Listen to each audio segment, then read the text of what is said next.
Comme beaucoup de gens étaient revenus à Bethléem pour le recensement, la petite ville débordait de monde. Il n'y avait pas de place pour Marie et Joseph dans l'auberge, ce qui les a contraints à se réfugier dans le seul endroit disponible, un abri pour animaux. Bien que la Bible ne mentionne jamais la présence d'animaux à la naissance du Christ, Luc dit que l'enfant Jésus a été couché dans une mangeoire, et la présence d'une mangeoire implique fortement la présence d'animaux.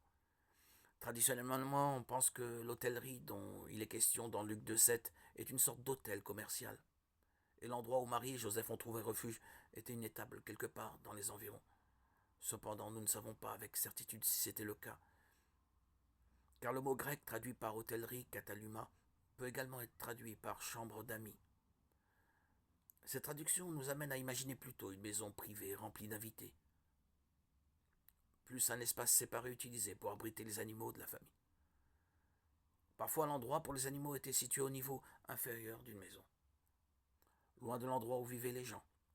Ainsi, lorsque Luc fait référence au fait qu'il n'y a pas de place dans la Cataluma, il pourrait avoir voulu dire qu'il n'y avait pas de place au niveau supérieur, qui était déjà rempli de visiteurs ou de membres de la famille endormis.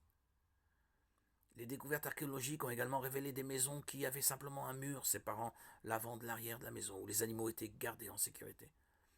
Ces deux plans impliquent un abri intérieur pour les animaux reliés à la maison d'une manière ou d'une autre. Quoi qu'il en soit, il y avait une crèche ou une mangeoire à l'endroit où le Christ est né.